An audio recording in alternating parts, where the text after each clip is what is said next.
Hello, I'm Isaac Hayes III, founder and CEO of Fanbase, and I'm here with a very important message. We are at a turning point in the Black community where we must have equity in the apps we use that scale to billions of dollars. But this time, we own the infrastructure, we own the culture, and we shape the future. And Fanbase is the future. Fanbase combines the free functionality of Instagram, TikTok, and YouTube into an all-in-one platform built for the evolution of social media and monetization. With over 1.4 million users, that's real proof that we are shifting the conversation of tech ownership and equity for creators. So right now, I want you to go to startengine.com/fanbase and invest today. The minimum to invest is $399. That gets you 60 shares of stock in Fanbase at $665 a share. This marks a turning point in Black ownership of social media. If we don't take this opportunity to own social media right now, we will always be customers to our own creations. And that can't go on. So once again, go to startengine.com/fanbase and invest today. We must own the platforms where our voices live, our stories matter, and where our culture drives the world. Thank you. Folks, Black Star Network is here. Hold no punches. I'm real revolutionary right now. Support this man, Black Media. He makes sure that our stories are told. Thank you for being the voice of Black America, Roland. I love y'all. All momentum we have now, we have to keep this going. The video looks phenomenal. See, this difference between Black Star Network and Black-owned media and something like CNN. You can't be Black-owned media and be scared. It's time to be smart. Bring your eyeballs home. You dig?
Hey, folks, today's Monday, December 8, 2025. Coming up on Roland Martin Unfiltered, streaming live on the Black Star Network, Congresswoman Jasmine Crockett is jumping to the United States Senate race, running for U.S. Senate in Texas. We will go live to Dallas for her announcement. The affordability crisis is squeezing everyone, impacting housing, food, child care, health care, and energy. Pennsylvania became the 28th state to pass the Crown Act. A conservative radio host is blasting state legislators, saying they're not doing enough on affordability.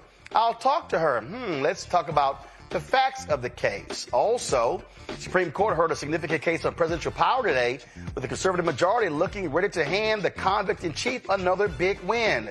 A black pastor blasts those who voted for Trump, calling out some of his congregants.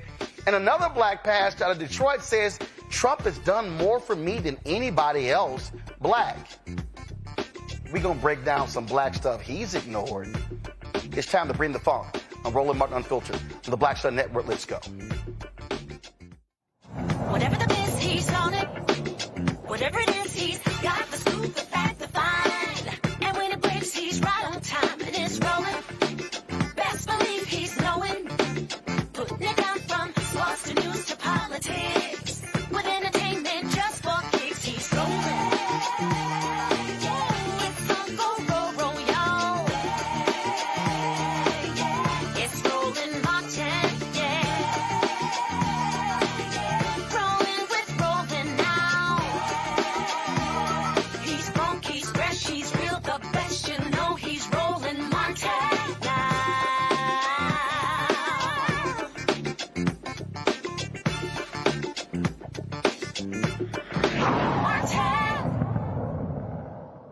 Folks, today is the filing deadline to announce you're running for office in Texas. And this is a live look of the former, the original location of Friendship West Baptist Church, where Congresswoman Jasmine Crockett is announcing she's running for the United States Senate. Let's go live there. Here's Pastor Frederick Douglass Haynes III, who also filed today to run for the congressional seat that she was going to run for as well. Let's go live to Dallas.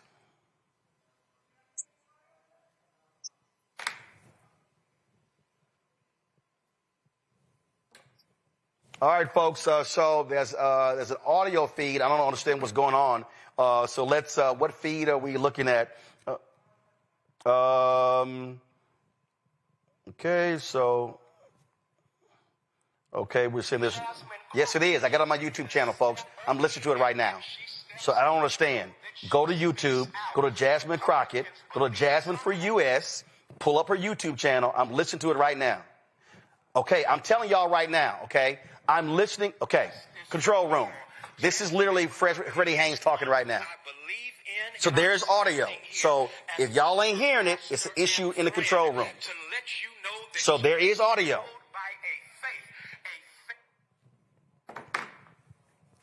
All right, let's do this here. Go to the feed. Let me go get my iPad, and I'll play it from here. So let's do this here. Play a commercial right now. I'll be right back in 60 seconds.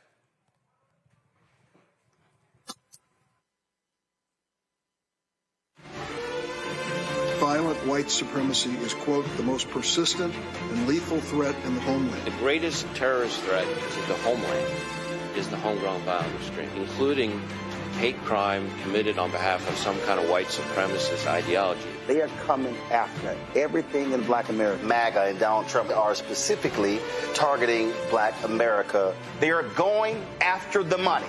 Attack Black Lives Matter.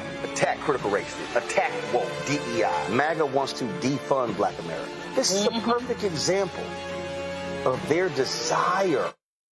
Y'all, problem fixed. Let's go live to Dallas.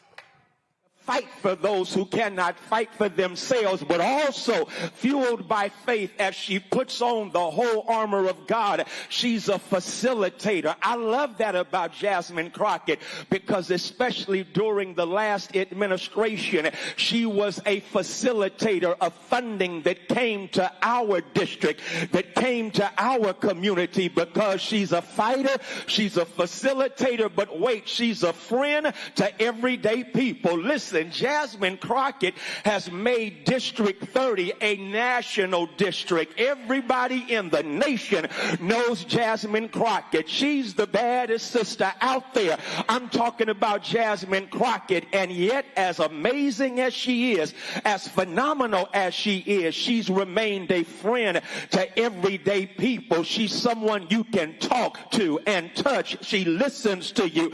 I'm talking about Jasmine Crockett. So since Jasmine is a fighter, since she's a facilitator and a friend to everyday people, I guess I'll close by saying the future is bright with Jasmine Crockett. The future is bright. Our best days are in front of us, as dark as it is right now. With Jasmine, the light is about to break out and shine. And so, y'all, I've got confidence in Crockett. I know there is justice with Jasmine. I hope y'all get what I'm doing right now, because Jasmine Crockett, that master alliterator, is someone that we need for such a time as this. Y'all know I'm a preacher, so I got to at least use that on you, because Esther was called to the kingdom at a dark time. Esther was called to the kingdom when it looked like a people were going to get erased, and yet Esther stood up, and because she stood up, a future was facilitated. And so, y'all, here is our Esther, and I'm simply saying, in the name of Ann Richards, in the name of Barbara Jordan, in the name of Eddie Bernice Johnson, would you receive from me right now the next senator from the state of Texas? I'm talking about Jasmine Crockett.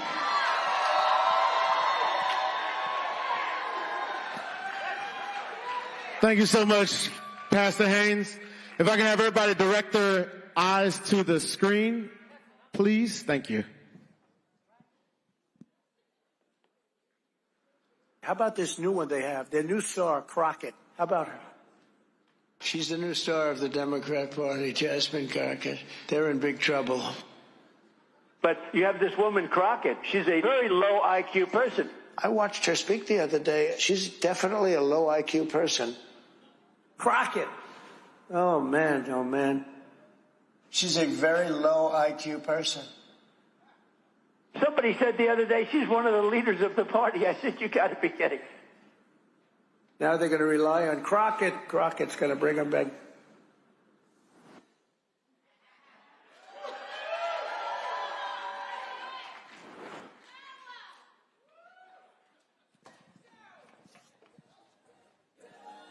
All's my life I has to fight. All's my life I hard to. All right, ladies and gentlemen, the moment that we have all been waiting for. The next U.S. Senator from this great state of Texas. Please welcome to the stage, Miss Jasmine Crockett! We all right. We gon' be all right. Huh? We gon' be all right. We gon' be all right. Y'all look good. Y'all look real good. But are you fired up? Are you ready to go? All right, Texas, let's get down to it. I know y'all are ready to hear some good news, and some of y'all already heard it before you even got here. Yes, it is true. I am running to become your next United States Senator from the state of Texas.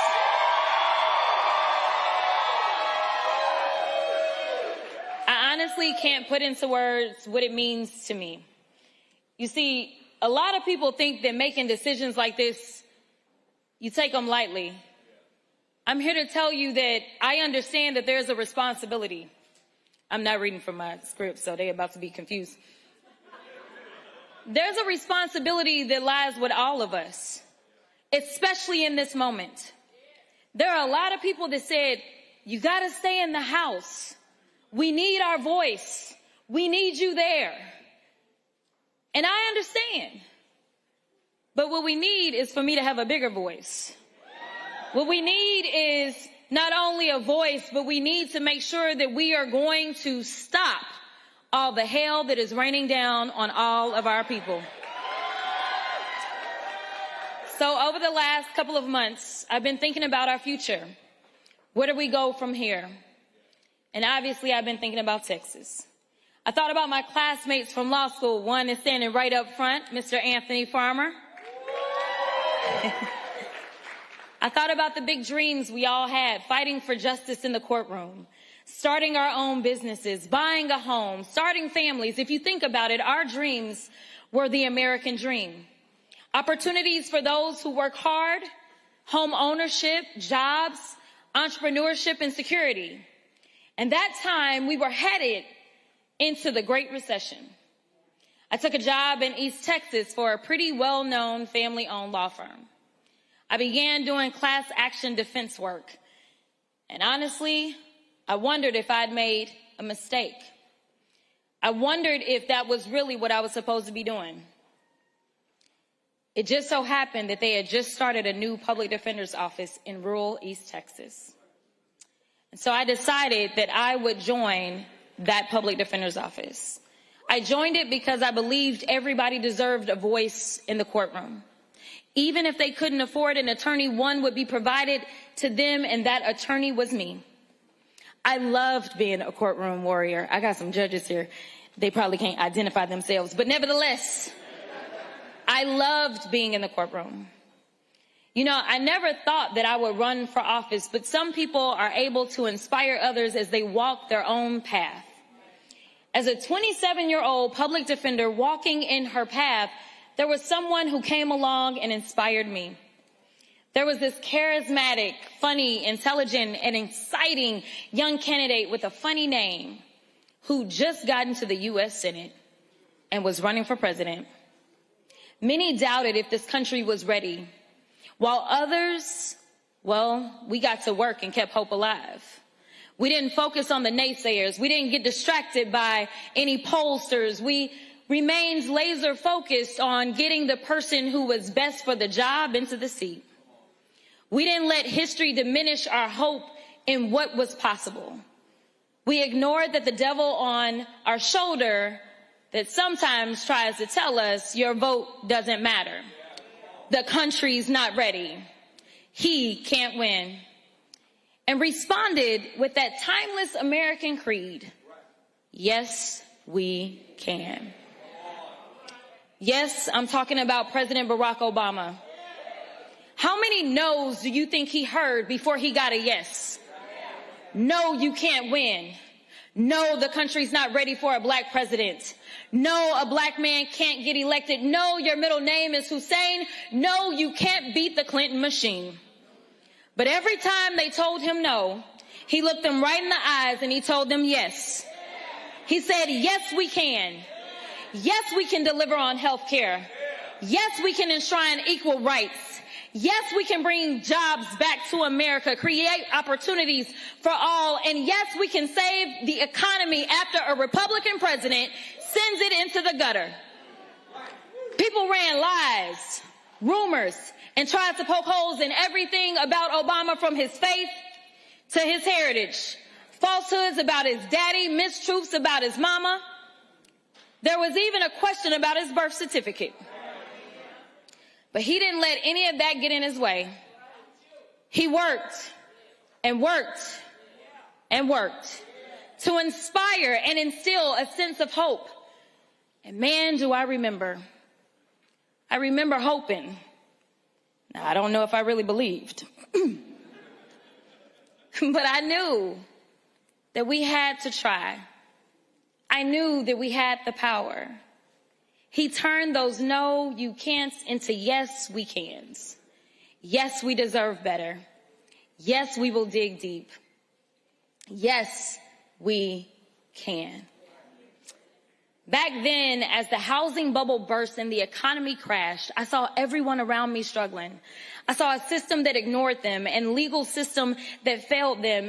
Then I remembered Obama's words, change will not come if we wait for some other person or some other time. We are the ones we've been waiting for. We are the change that we seek. So many of you don't know, but I was 28 by now. And I decided that I was going to run to become the Bowie County Democratic Party chair. I was elected as the youngest black Democratic Party chair in the history of Texas. Later, I moved to Dallas, and frustrated by the broken laws on our books, I ran for the Texas House of Representatives to be that agent of change. I took on the establishment, ran against an incumbent, and there were folks in my ear, that devil on my shoulder, that said I could not win. I was being outspent 5-1. And even those that said I had to be less of myself, I tuned that noise out. And even though I was outspent, I was never outworked. When I look across this room, I see folks who knocked on doors for me back then in 2020. I see people who believed in me before any viral moments. I see people who believed that I could and would be different. I see the people that locked arms with me. Some of those elected officials that went out on a limb and endorsed me when nobody else would. You see, I didn't get anywhere on my own. Every step of the way has been with you. The people who have fueled this fire. You've chipped in your hard-earned money. Hey, donors, because I see some of y'all too. You put in the sweat equity under the hot Texas sun, knocking on doors, putting out signs. You've driven your neighbors to the polls, dragged your coworkers to go vote. You're the ones who walk your precincts, register thousands of voters, and you're the ones who flip seats across the state at every level. When Texas turns blue, it won't be because of any one candidate, but because of each and every one of you doing your part. Turning Texas blue is what I want to talk to y'all about today. Now, there are those that say, ain't no way, we done tried it 50 kinds of ways. Let me be clear, y'all ain't never tried it the JC way. We used to telling us what I can't do, but they have no idea what Crockett's crew will do. And so I just want to be clear for all the haters in the back. Listen up real loud. We gonna get this thing done.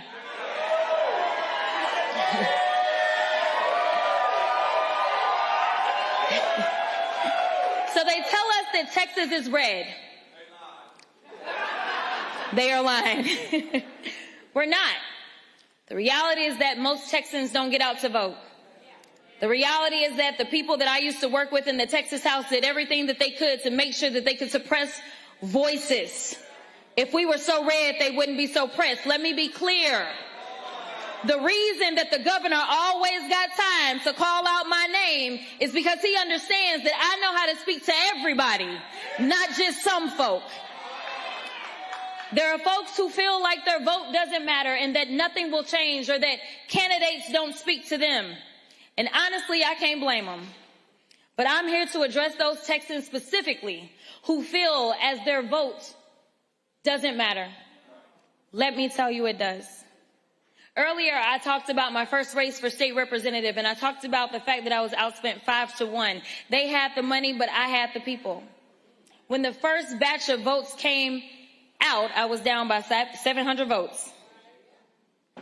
I told my team it was over.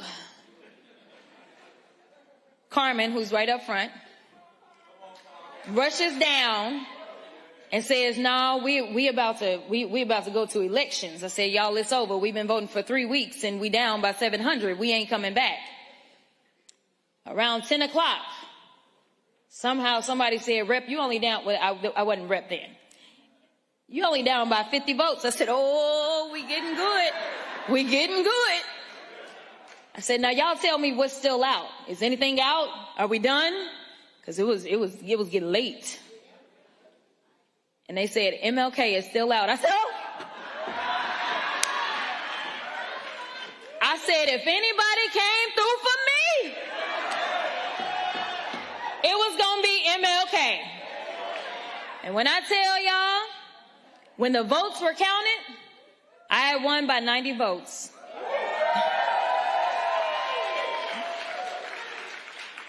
Out of 10,000 votes that were cast, I won by 90. It was the closest state house race in the entire state of Texas that year. So you know where those votes came from? They came from the mom who organized the entire neighborhood to go vote because she knew I would fight like hell for her daughter. It came from the retired firefighter who talked to each and every one of his or her neighbors in the senior homes and the people that they lived around. It came from everywhere. It came from the churches. It came from home health care workers who ran across the street to vote at the library during their lunch break. It came from citizens who hadn't voted in years, but went to cast their ballots because they believed that I would bring a new generation of servant leadership to the government of the people, by the people, for the people. Each and every one of those votes made up the 90 votes we needed to bring change. And I'm going to add this. It even came from unhoused folk. See, what y'all don't understand is that people like to devalue certain people. But the only place that equalizes us is at the ballot box. So I don't ever want anybody, no matter what your socioeconomic background is, to believe that you don't matter or you don't count, because the time that you count is when you are at the ballot box. A single grain of rice can tip the scales. Every single vote counts, and that couldn't be truer in the United States Senate. It was a single vote in the United States Senate that saved the Affordable Care Act, that saved millions of Americans' health care coverage. That vote was cast by John McCain, who showed bravery and honored his oath of service. Yeah, clap it up. He bucked his party's president to do what was right for his constituents. Sadly enough, we all know that Senator John Cornyn does not have the guts to stand up to Trump. But I can tell y'all who does. I do. Cornyn carries on with business as usual while small businesses across Texas take the hit from Trump's tariffs. Well, I'm done with politics as usual. I'm done with going along to get along, and it gets us nowhere. I'm done watching rural hospitals and public schools close their doors. I'm done watching parents be afraid to send their kids to school or the mall or the movies because Republicans have flooded our streets with guns. I'm done with the senators sitting around doing nothing while Trump takes your hard-earned money, skims your Social Security, slashes Medicare, and gives tax breaks to billionaires. I'm done. I'm done watching the American dream on life support while Trump tries to pull the plug. The gloves have been off, and now I'm jumping into the ring. I'm asking for your support to be the next United States Senator from the greatest state of Texas.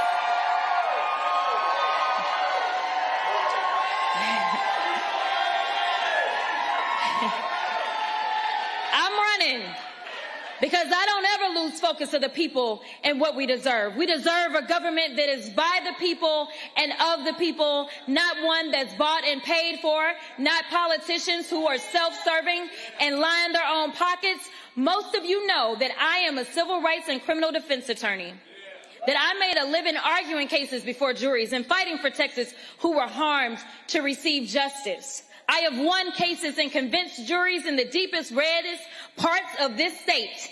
And I'm ready to make the case to the people of the great state of Texas. My experience spans both state and federal. As you may have seen, I have spent more time on the federal level than I did on the state level. And frankly, I'm very well aware of what is happening on the federal level, on the deepest levels of the federal level. If elected to the Senate, actually when, I was about to say, y'all slow. I will begin on day one fighting to lower costs, deliver on health care, make home ownership and entrepreneurship accessible to all, and hold Trump accountable. I'll hit the ground running because I'm already in the belly of the beast right now. Many people wonder why I jumped in this race so late, and I just want to be clear that this was never my intention. This was never about me. I never put myself into any of the polls.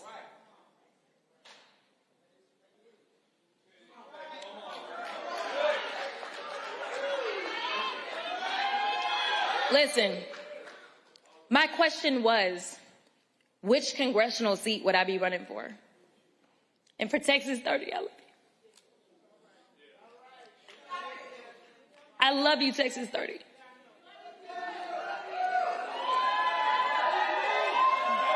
Okay, I'm gonna finish. But the more I saw the poll results, I couldn't ignore the trends, which were clear, both as it relates to the primary as well as the general election. I could have played it safe and continued serving in the United States House of Representatives for as long as my constituents would have me. But I don't choose to do that. Because Texas, this moment we're in now, is life or death. It's all or nothing. It's now or never. We find ourselves at a crossroads. We're faced with a hard choice to make people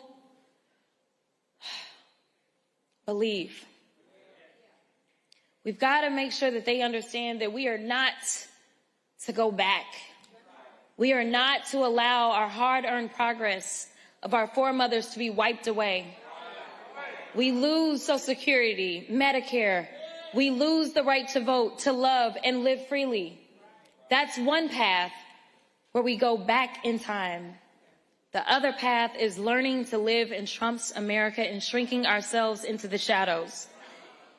It looks like people who are afraid to worship or love freely because people are simply, right now, afraid to walk down the streets.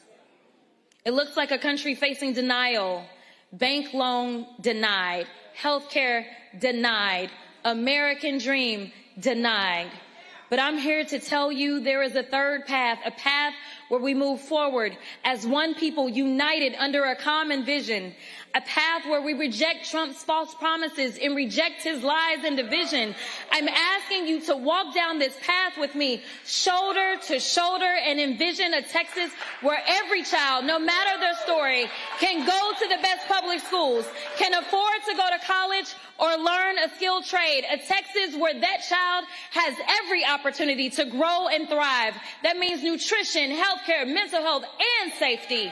Imagine a Texas where that child grows up and can buy a home with first-time home buyers assistance. Imagine that child wants to start a business and create jobs in their community they live in Texas, where they can actually access some capital to get started. Now contrast that to our reality today, where a child's opportunities are limited by their zip codes. I think about the children in Houston who had their school district taken over by Abbott. I think about the children in Lufkin who went hungry this summer after Republicans cut funding for summer EBT. I think about the young adults and families in Amarillo that would love to buy their own home but can't afford it. I think about the farmer in Loving County who had to find his way to the nearest hospital miles and miles away because Texas has closed more rural hospitals than any other state. And by the way, if you know farmers, it takes quite a lot before they'll even think about going to the doctor. So I know this. This man was in pain, and his pain was ignored and neglected by 3 decades of Republican domination in Texas. And I'm going to keep taking down this path with me. But let's first address the elephant in the room, quite literally. I know many of you are wondering why I'm running for a seat that everyone says cannot be won. The last time Texas elected a Democrat to the United States Senate, I was 7 years old. Do not try to do the math. Cornyn was already 36 and serving as a district judge. For most of us, a Republican-controlled Texas is all we've known. But we cannot let that diminish our faith and belief in what can be. I stand before you because I'm not looking backwards in the past. My eyes are fully ahead and fixed on the bright horizon ahead of us. I'm running for this seat because I'm going to be hung up on the brokenness. I'm not going to be hung up on the brokenness of the past. I'm focused on fixing up our future. Many people have asked, and all of us wonder, can we win this race in November? I'm here to say, yes, we can. I'm also here to say it's not if we can, but if we will. If we will get out and knock the doors, call the people, and meet them where they are.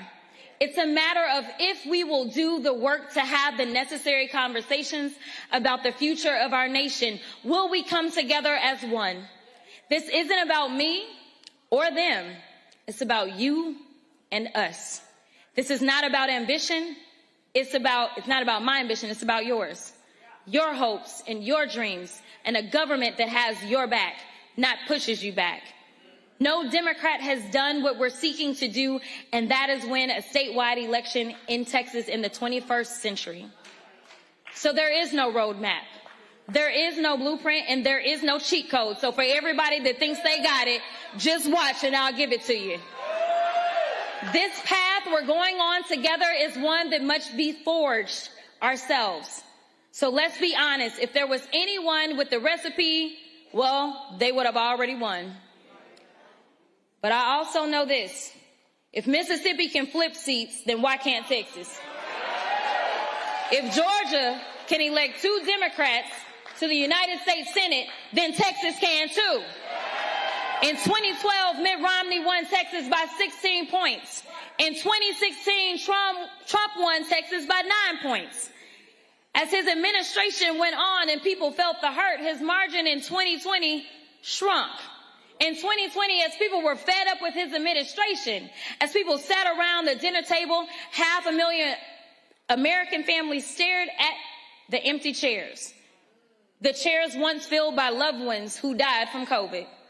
I remember the long lines, the lines we waited in for rapid testing, the line folks needing unemployment, the long lines at the food banks. Well, guess what, y'all? Under Trump 2.0, people are still unemployed or forced to work multiple jobs. And after all the cuts to SNAP, the rising cost of everything except wages, food banks are stepping up once again to fill the gap. But I remember another place where the lines were so long and in many places wrapped around the building, and that was at the polls. We turned our pain into purpose. We kept the faith and we did the work. We put fear in the hearts as the margins tightened and we were closing the gap. What did they do in response? Did they take a look in the mirror? Try to offer real solutions to the real issues? No. Instead, they decided to come up with ways to keep you from being heard, to make it harder to vote and easier to cheat. Well, I'm here to tell you, don't cheat yourselves. Don't fall for the okie doke. I'm asking you not to worry about the naysayers, the critics, and the haters, because they already here, y'all. It's not about them or what they believe. It's about you and us, what we know is possible when people come together. So I'm asking you to tune out those intrusive voices that say she can't win because she's black, because she's a woman, or because she's a Democrat. If you believe women should be in all spaces, then I ask you to stand with me. If you believe we should be judged by the content of our character, then I'm asking for your support. And if you believe this election should be about the issues, who has the better policies and ideas, and who is best for the job, then I ask for your vote in the Democratic primary election this March and again in November. You see, we know what the Republican tactics will be. A flood of lies and attacks designed to turn blacks against whites, city against country, and you against me. They are experts in the politics of division. It's how they've gotten here. Division is how Trump got elected and then re-elected. This election is about adding voices to our electorate, about multiplying turnout with a robust operation and a unifying message that asks, how is it that Texas is prospering, but the people are struggling? We have the 8th largest economy in the world, yet kids go hungry. Seniors have to skip their prescriptions. Parents are forced to choose between braces for their children or hospice for their parents. We are the #1 state in exports, driving the American economy, yet somehow we are also #1 in uninsured women and children. The state is thriving while the people are facing tribulation. We are better than that, tougher than that, and Texas deserves better, and together we will. This campaign is for those who believe that the government should work harder than the people it serves. This campaign is for every single person that is done with politics as usual, that's fed up with the establishment, that's sick and tired of being sick and tired. Texas has no shortage of talent, no shortage of ideas, grit, or tenacity. Our state powers this nation. Our economy drives the world. Texas is a big boy state made up of brawlers and people with a moral code. Our representation should reflect that, and sadly enough, it doesn't. After evaluating the data, analyzing the trends, researching historic numbers, and combing over the crosstabs, it was clear the numbers were strongest for my candidacy for United States Senate. That's why I decided to enter this race, because otherwise I would have continued doing what I've always done, which is support whichever candidate had the strongest numbers. So I want to be clear. I'm not running just to run. This is about winning.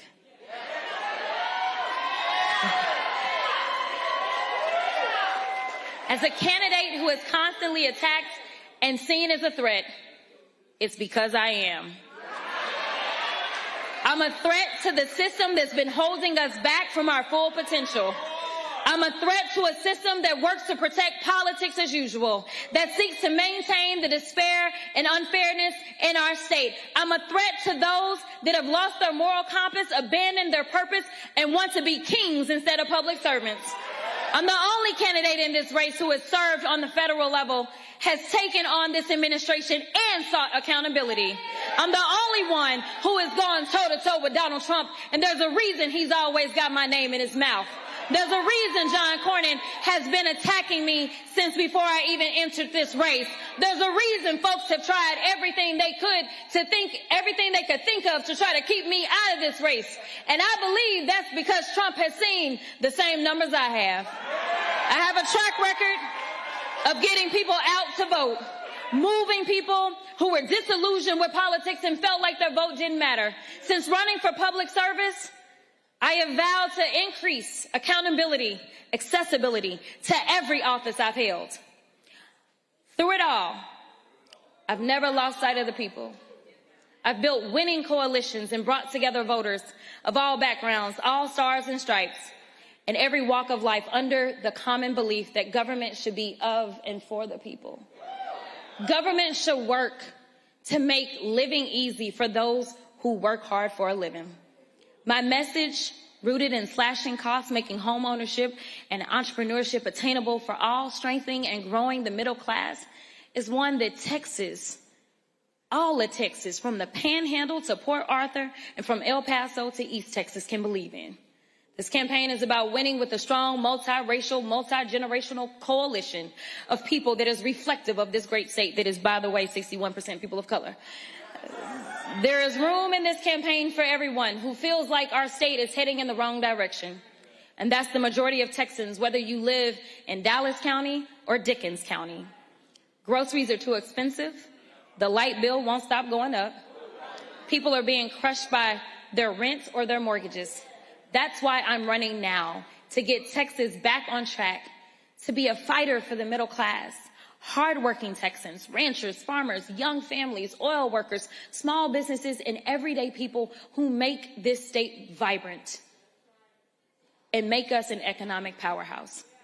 Today, under Trump and 3 decades of Republican rule in Texas, those very Texans are under daily attack. They are attacked for how they worship, who they love, what language their grandmother speaks. And you don't know who will be next on the chopping block. I'm running to protect Texans from these attacks and safeguard the rights our Constitution guarantees. I'm running to knock down the door to opportunities that have only been cracked open for the elite few. I'm running to make home ownership and entrepreneurship pillars of the American dream an obtainable reality for all Americans once more.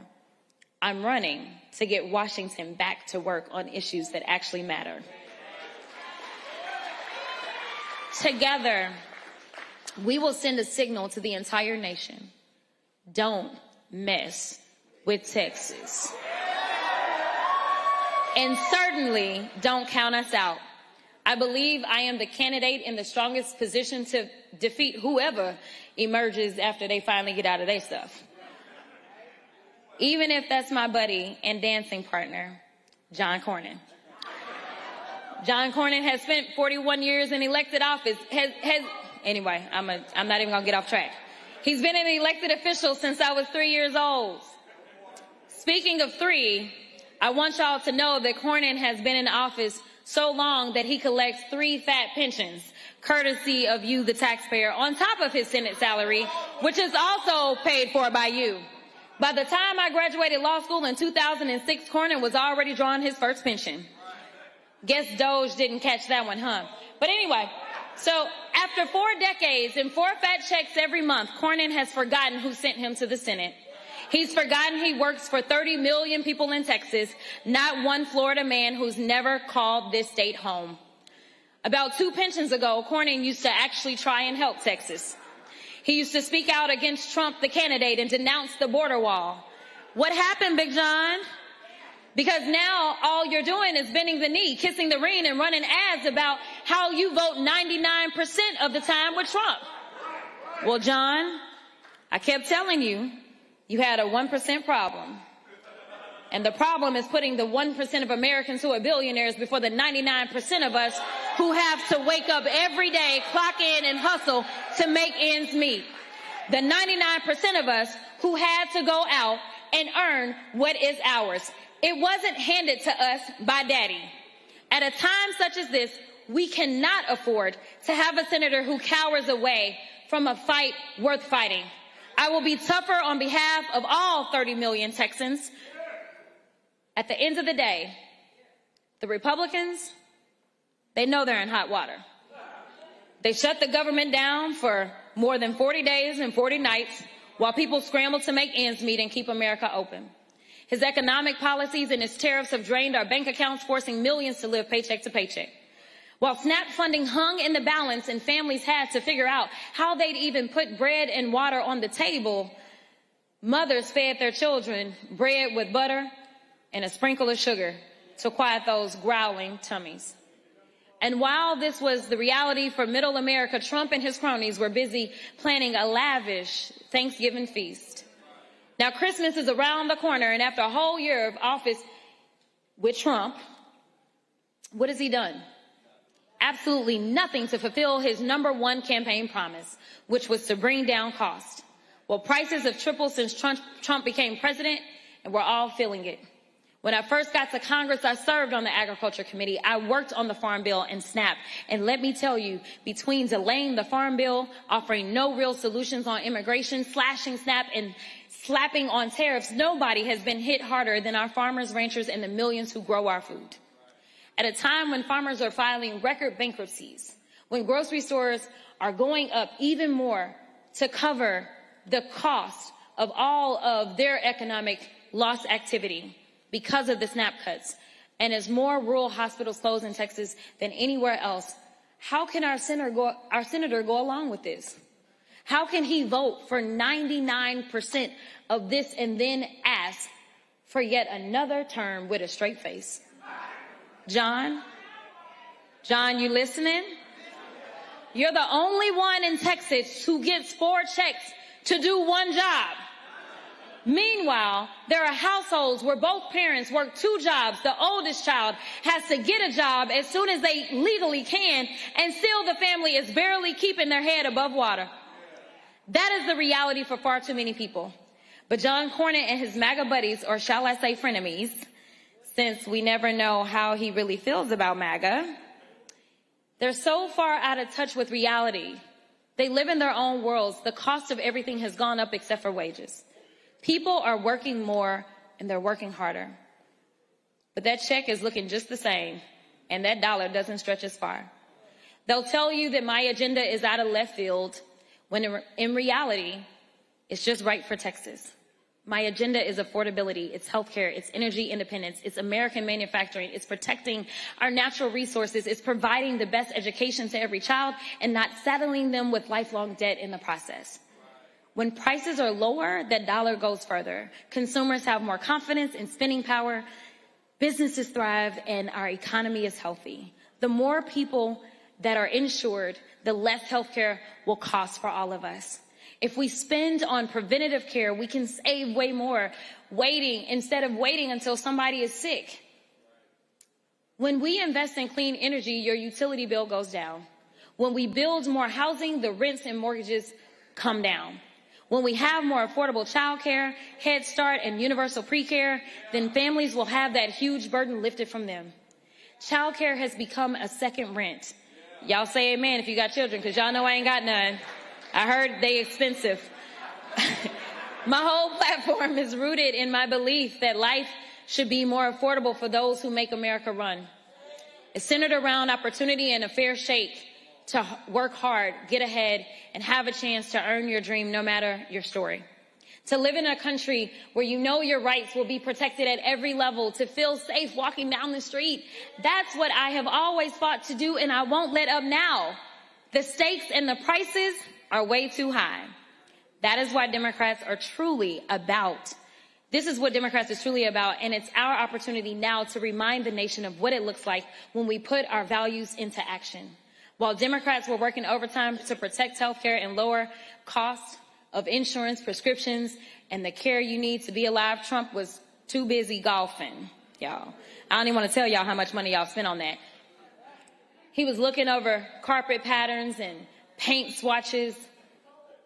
Y'all know, for his little room. Anyway, while Americans had to decide between paying the car note or paying the mortgage, Trump's toughest choice was between Chantilly lace or alabaster for his billionaire ballroom. The American people have been watching, and even those who weren't watching, they felt the effects and know the pain. Trump's unpopular policies will cost him the Republican majority in the Congress. He knows that, and that's why he called Greg Abbott and said, I need 5 seats from Texas. I'm entitled to them. And Abbott got right to it. Well, Trump, I know you're watching, so let me tell you directly, you're not entitled to a damn thing in Texas.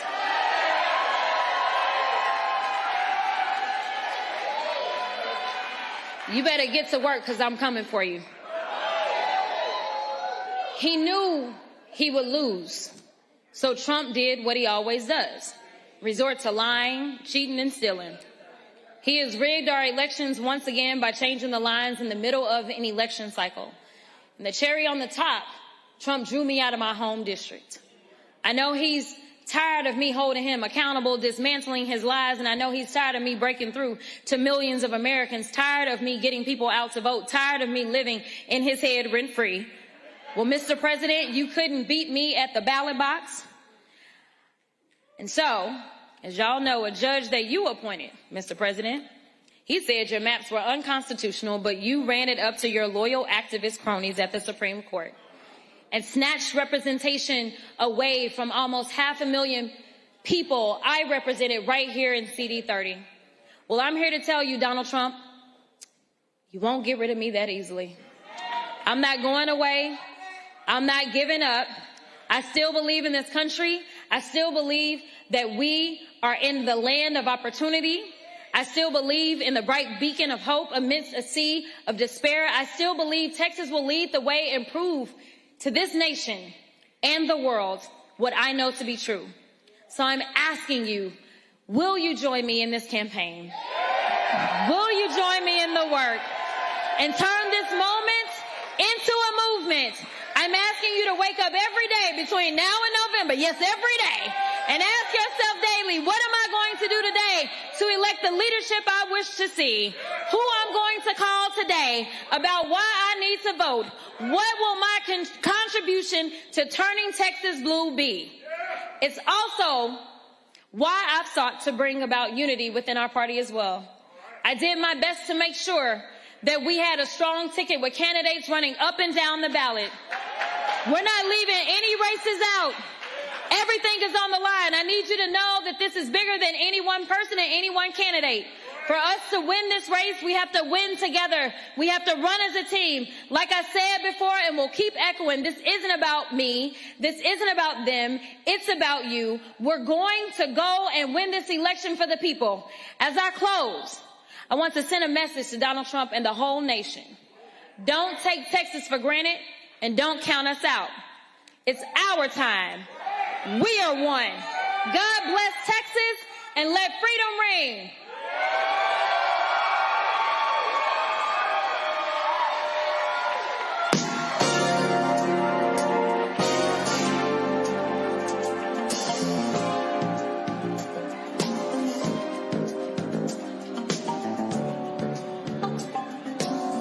All right, everybody, let's give it up one more time for the next U.S. Senator from the state of Texas. All right. If everybody can remain in their place temporarily, DJ. All right. So, my elected officials in the middle, if you can exit the same way you came in, my young lady on my right and your left will guide you. Everybody after that, can you please go to where the entrance door is and you'll line up there.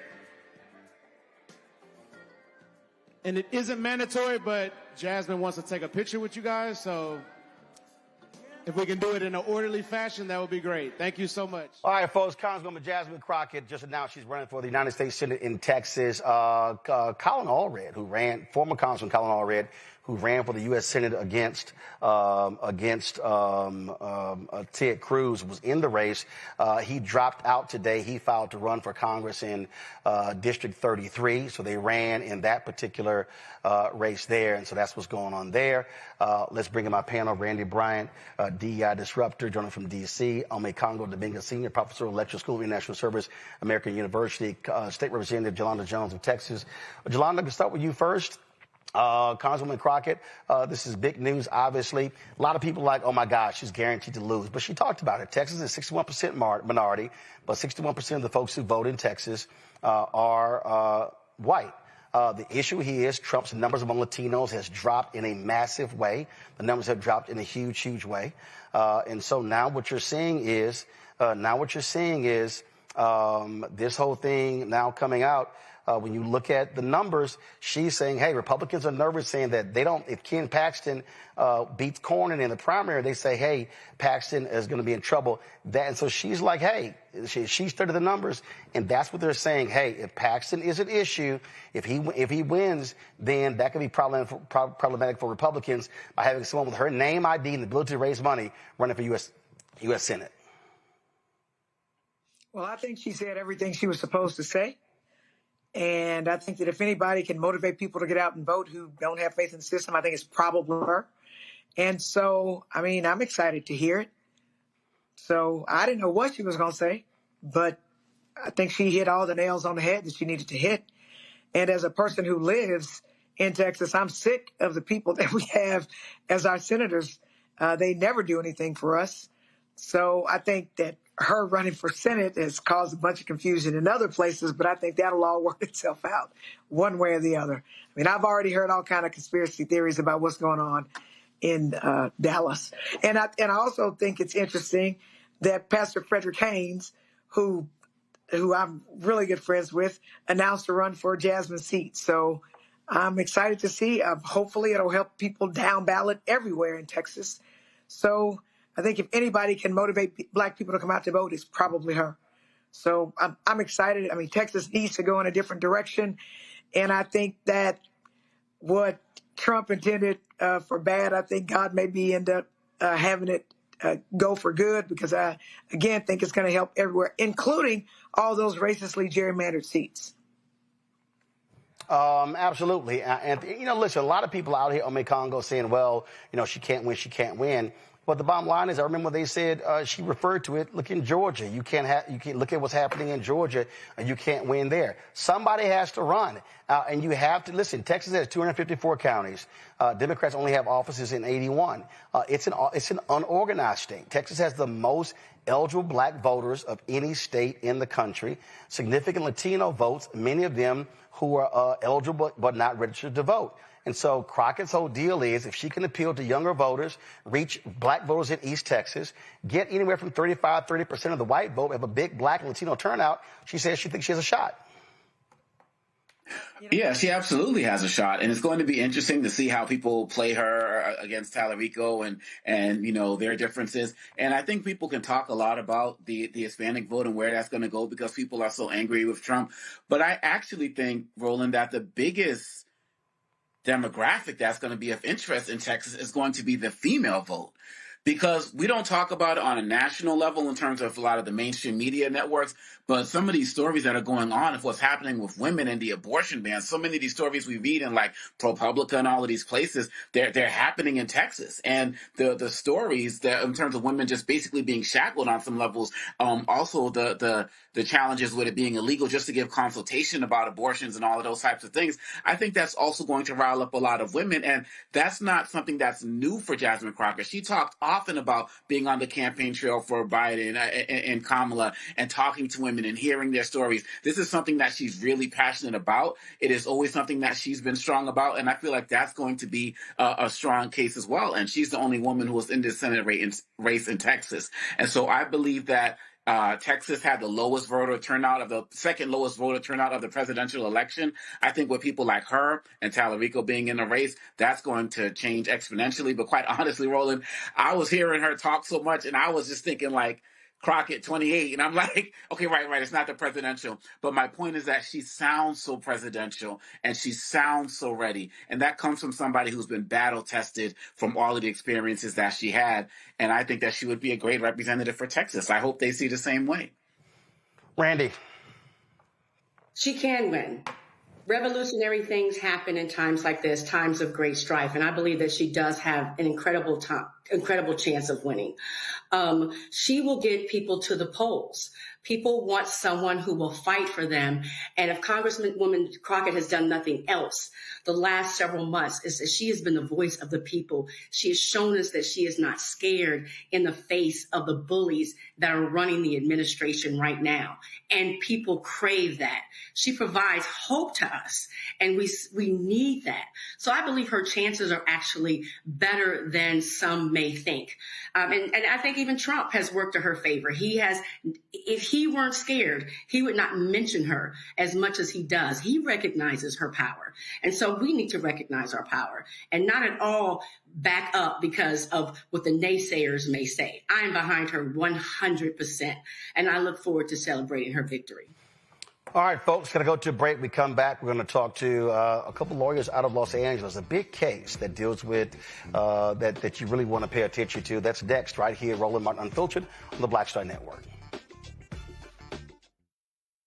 If in this country right now you have people get up in the morning and the only thing they can think about is how many people they can hurt, and they got the power, that's the time for mourning. For better or worse, what makes America special, it's that legal system that's supposed to protect minorities from the tyranny of the majority. We are at a point of a moral emergency. We must raise a voice of outrage. We must raise a voice of compassion. And we must raise a voice of unity. We are not in a crisis of party versus party. We are in a crisis of civilization, a human rights crisis, and a crisis of democracy itself. And guess what? You've been chosen to make sure that those that would destroy, those that would hate, don't have the final say, and they don't ultimately win. Hey, what's up, everybody? It's Godfrey, the funniest dude on the planet. And you're watching Roland Martin Unfiltered.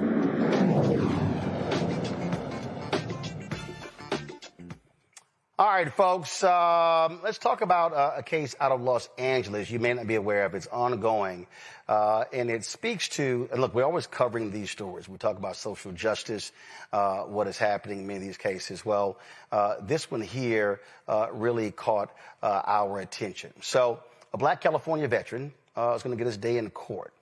Slade Douglas is seeking $30 million in damages from the Los Angeles Police Department and the city of Los Angeles for discrimination. Douglas's lawsuit details horrifying allegations of false arrest, torture, sexual assault, and forced hospitalization stemming from a 2019 incident. Slade Douglas is his attorney, Lauren McRae, join us right now. I'm glad to have you both here. So Slade, walk us through what happened. Slade? Slade, can you hear me? Lauren, can you hear me? I can hear you. Okay, not sure what's happening with Slade. It might be frozen. But Lauren, just go ahead and walk us through. Okay, so during this incident, the officers allegedly received a call for service. They show up to Mr. Douglas's home. They ask him to speak with him. He allows them to enter into the foyer area of his home to speak. They tell them that they got a call from the Veterans Affairs that he may have been thinking about suicide. He immediately tells them that's not true. I have no idea why they called. This was actually a swatting by the VA. Mr. Douglas, as you mentioned, he's a respected veteran, and he was making a complaint with the VA when the representative was frustrated with him. She ended up calling 911 and making a false report that he was suicidal. So once the officers get there, he tells them, that's not true. I didn't make that call, or I didn't make those reports. And immediately, one of the officers starts walking towards his bedroom. At that point, Slade rightfully invokes his Fourth Amendment right to tell the officers, you know what? Don't go into my bedroom. Don't walk around my home. If you do that, I'm going to have to ask you to leave. Eventually, the officers still continue to try to search his home. So he invokes his Fourth Amendment right. He tells them you need to leave. He tells them to leave 7 times. They refuse to do so. Eventually, Mr. Douglas calls 911 for help because these officers are here violating his rights in his home.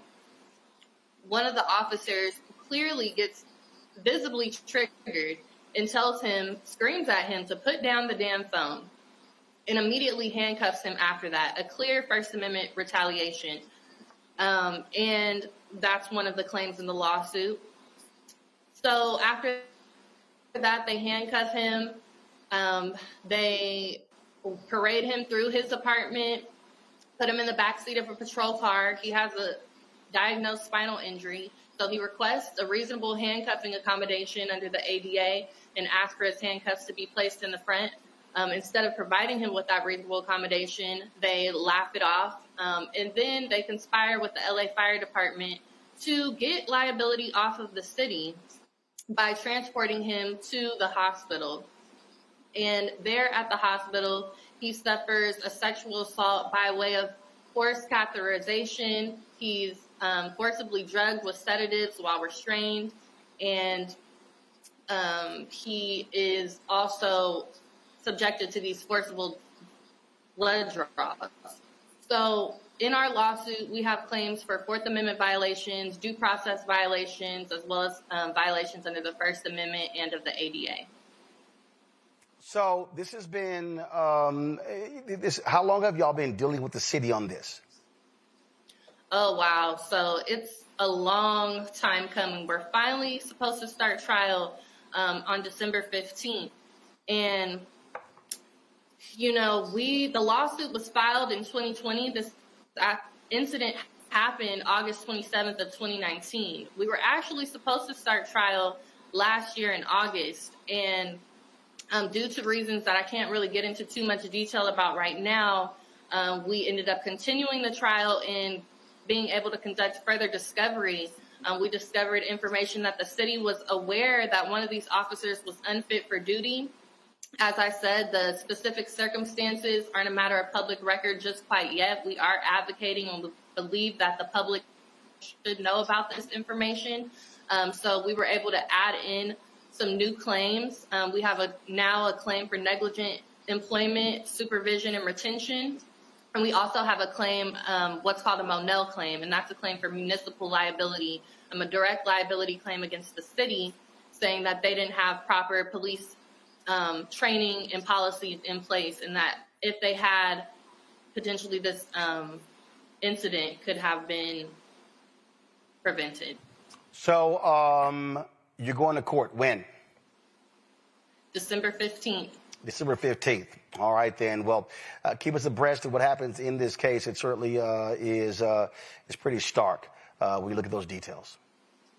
Yes. Thank you. All right, Lauren, I appreciate it. Thanks a lot. Folks, got to go to a break. We'll be right back. Roland Martin Unfiltered on the Black Star Network. Don't forget to support the work that we do. Join the Bring the Funk fan club. If you want to contribute to our show, please do so. Stripe, use the QR code. You see it right here, bottom left-hand corner. PayPal is R Martin Unfiltered. Venmo is RM Unfiltered. Zelle, Roland at RolandSMartin.com. Roland at RolandMartinUnfiltered.com. We'll be right back.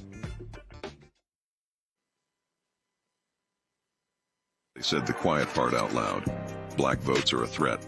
So they erased them. After the Supreme Court gutted the Voting Rights Act in 2013, Republican legislatures moved fast. New voter ID laws, polling place shutdowns, purges of black voters from the rolls.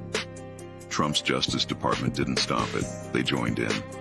In 2018, his DOJ backed Ohio's voter purge system, a scheme that disproportionately erased black voters.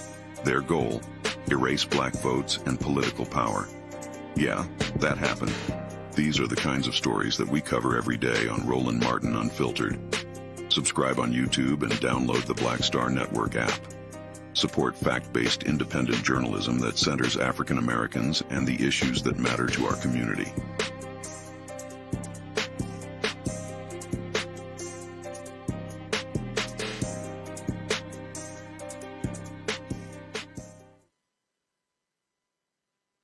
It's your boy Earthquake, giving Roland Martin something to do, because he don't know what to do. He's from Texas. Ain't his fault.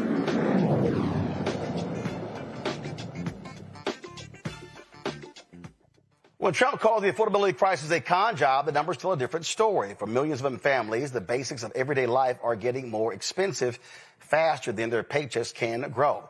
Economists estimate that only about 20% of tariff costs show up in consumer prices, which undercuts the idea that trade policy is the main driver of what people feel at the checkout line.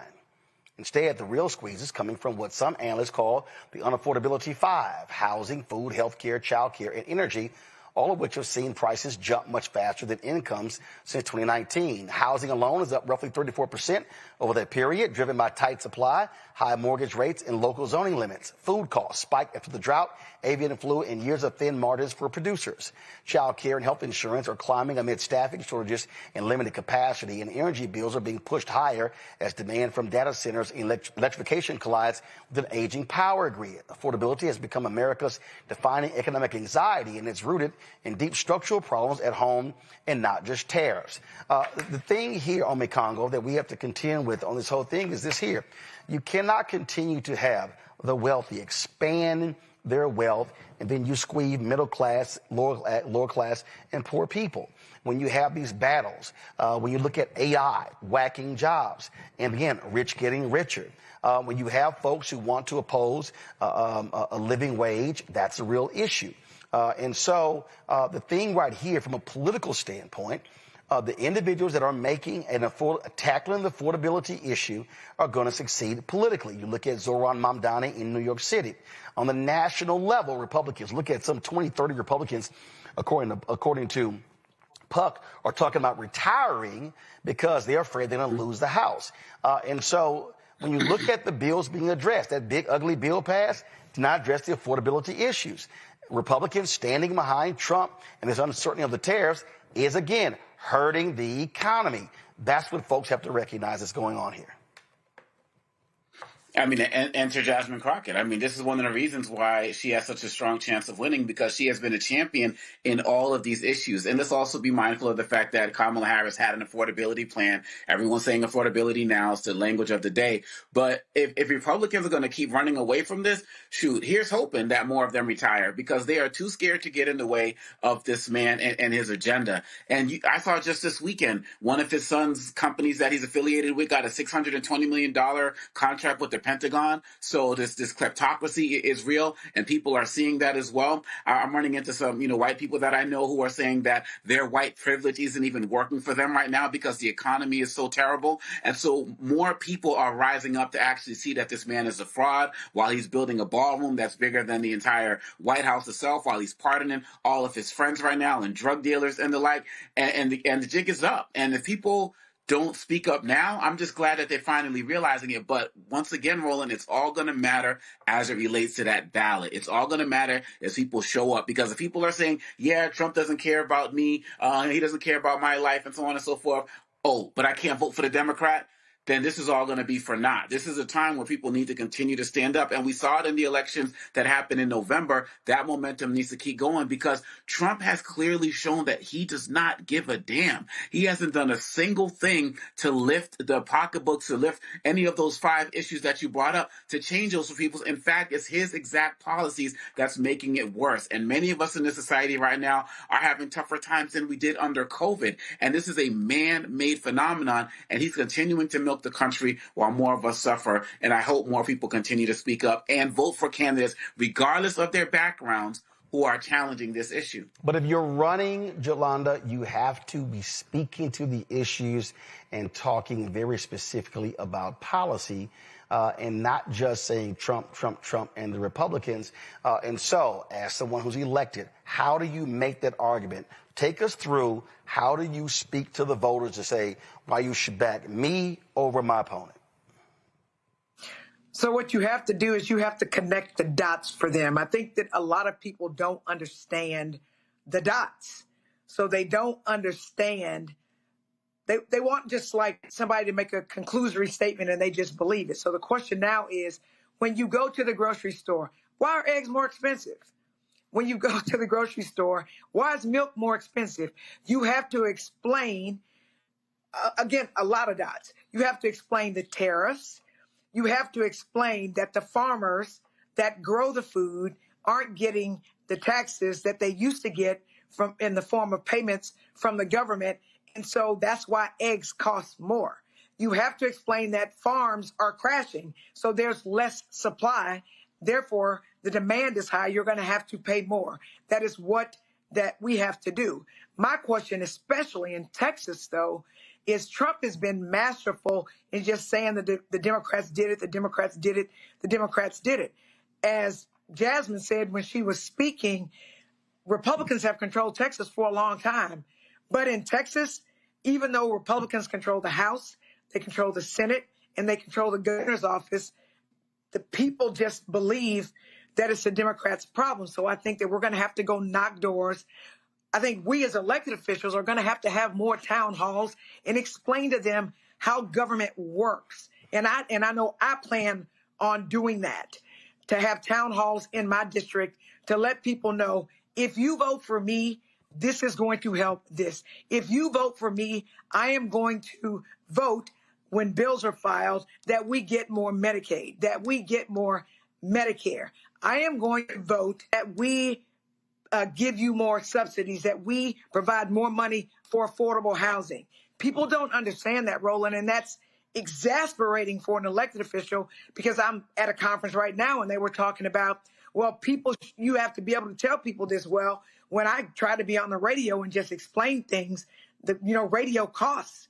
So it's easier said than done, but we're just going to have to go, and we're going to have to take it to the streets, and we're going to have to meet people where they are. We're going to have to go to their homes. We're going to have events in their districts. A lot of people are transportation challenged. They can't get to places. We're going to have to do more things where we can have tele-town halls where people can actually watch these town halls on their devices, because it's just very, very, very difficult.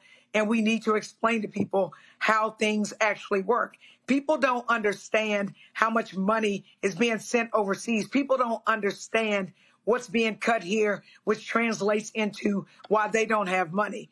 And as an elected official, especially a state representative, it's just hard to do that, but we're going to have to do it. So what I'm hoping is Jasmine's candidacy mobilizes people to go and actually knock doors to explain to people how government actually works and why in Texas we are failing because we continue. And I'm a part of I live in Texas, but why Republicans are getting elected. And then the question for me is the way that they racially gerrymandered these districts, is that going to matter? My question is, are Republicans sick and tired of being sick and tired? Are they going to take a chance on people who are speaking to their issues? Because at least in Texas, what I've seen is that people respect their privilege more than they respect their issues. And as the doctor just said before this, he's got people with white privilege saying their privilege isn't getting them as much. The question is, are you going to pay attention to your issues, or are you only going to focus on race? Because Randy, what you're doing, we're going to stay in the same. We're going to stay in the same situation that we're in. Randy, the points that Jelana makes up is something that I've talked about. That we have to be operating in an age what I call educate, enlighten, and inform. And one of the things that Gary Chambers is doing in Baton Rouge, they're having these civics courses. I've talked about this publicly. What really has to happen is we really do have to walk people through. When Jelana says, hey, it's hard to explain this stuff on radio, first of all, when you look at, how many conservatives dominate talk radio, don't have many people who are progressive. But a lot of people just don't know. I talk all the time. People have no idea about City Hall compared to school district, compared to county government, compared to state government, compared to federal government, not understanding the role that politicians play when it comes to public policy, when it comes to how limited they are compared to what corporations can do, and all of that. So I've just long believed that there has to be a massive amount of education taking place in this country, and there should be civic classes, lessons, stuff happening every single week so people know and understand. And you can't just do it, a month before the primaries in March in Texas or two months out. This is what has to be happening for a whole year to position people for the next election. Right. The Republicans and the Trumplicans have really benefited greatly on what is the dumbing down of America, where a lot of us don't know what's happening and how our government runs and why certain issues are important and why we can't afford to buy eggs at the grocery store. How did we get here? And so it would benefit us as a whole if people became more educated about what's happening. We need more U's. We need more Rolands and people always just giving information, not just right before an election, but now. I do believe also that that the average everyday person wants to learn. I believe that's why we're seeing an uptick in people of all ages, socioeconomic levels, races, and religions really pouring into independent media, looking on social media because they want to learn. And so the onus is on all of us to teach as many people as we can. If it's just, meeting at libraries or making videos, because they have to be educated so they can have a vote that helps us all in the end. Trump and them have made it off of just slogans and anger. They just really tell you who to hate. They don't tell you why we got in that situation. And they certainly don't give us how we're going to get out of the situation. Whereas we have an opportunity right now to teach people how we got where we are and how we get out of where we are, how this whole system works. And I think that education will absolutely work to our benefit. So all of us need to become involved. All of us that feel as if we have an understanding of the government and how it works, it means we start having conversations, whether it be at the dinner table or in churches or over dinner with friends. These conversations that we used to have, I believe, happening back in the day about relevant matters need to start back up again. So everyone feels informed and as if they're a part of this situation. And look, I think organizations have to do that as well, Jolanda. I mean, again, when you have organized entities, organizations have to be educating its members, but then saying, okay, now I need y'all to go do the exact same thing. The onus just simply can't be, the onus can't be on a politician or a party. I agree with you. Hold on one second. The onus can't be on a politician or a party because, see, then that becomes politics. I tell people, I've never self-identified as a Democrat or Republican. So when I'm talking about issues, I'm talking about what matters to me, what matters to black people. That's not party, that's issues. And so a lot of people, the moment you introduce politics, oh my God, I don't want to hear it. But we have to explain to them that the issues you care about, politics plays a significant role, and we have to show people how those two things work. But we've got, so first of all, let me say this, let me brag on myself just a little bit. I actually passed a local civics and school bill in Texas, Roland, to actually teach what each governmental body does, right? School board, MUDs, TERSs, you understand that. Now, Republicans control here, so we'll see what they put in the textbook. But I also say, Roland, that you've got to break through the inertia of people struggling, right? You working overtime, you're trying to figure out how you're going to pay daycare, you're trying to figure out how you're going to pay your rent, your car note. Are you going to be paying attention to what's going on? Which is why I think because so many people receive their information in their hands, we're going to have to do more of these town halls with different social media and YouTube or what have you so that people can watch. And we need to just do that because it's just very, very difficult. A lot of people think that, I mean, there are people who are apathetic, right? Like, I'm sick of politics. I don't believe it works for me. What has it done for me? I'm not going to vote. But some people are just struggling. And we're going to have to get to them and we're going to have to speak to their issues just like we've all said, because people need to know that there is a solution if you pay attention. And that's what, again, like, for example, I have a town hall talking about what bills do you want me to file? Like, what's important to you? You got to show up, tell me what bills you want, and you got to talk me through it, let me know your problems, and then figure out which bills I'm going to adopt to file, try to ferret through the system. And we need to have more town halls like that invite the people that are struggling to share their ideas, because believe me, we as elected officials don't have all the answers. A lot of times if we just listen to our constituents, we can figure out how to solve a problem because they actually can tell us things that we need to know in order to solve the problem. Absolutely. And look, this is something that we have to recognize. And I'm telling you, when people that recognize everything that happens in our society, everything, politics has a role in it. Every single thing. Housing, there's a political component to housing. Food prices, we see with tariffs, a political component.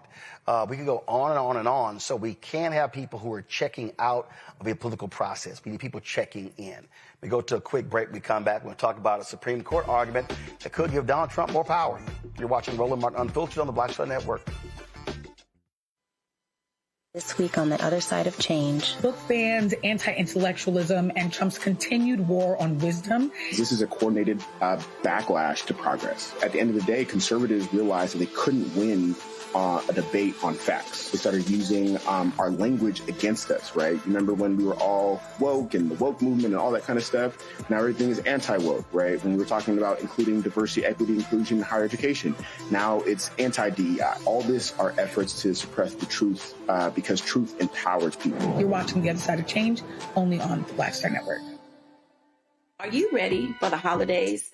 This week on A Balanced Life with Dr. Jackie, we're talking about all things anxiety and the holidays, whether it's performance anxiety, presence versus presence, making certain that everybody in your space understands the boundaries and how to respect your home. This week, we're talking about those things that will allow you to have a peaceful holiday season. It really is not about perfection. It's really about, the house feeling warm and cozy and peaceful. You don't have to like everybody, but what you can do is be cordial in those environments. That's all this week on A Balanced Life with Dr. Jackie here on Black Star Network.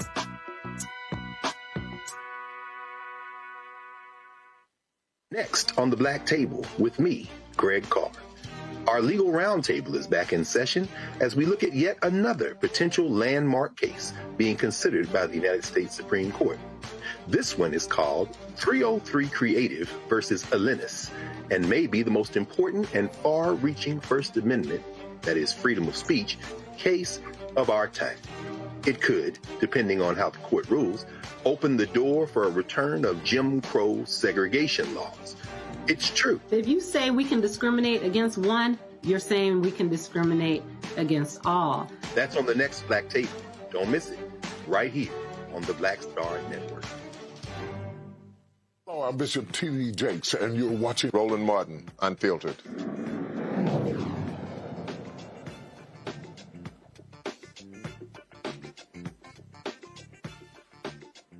All right, folks, time for news headlines with Black Star Network anchor Brittany Noble.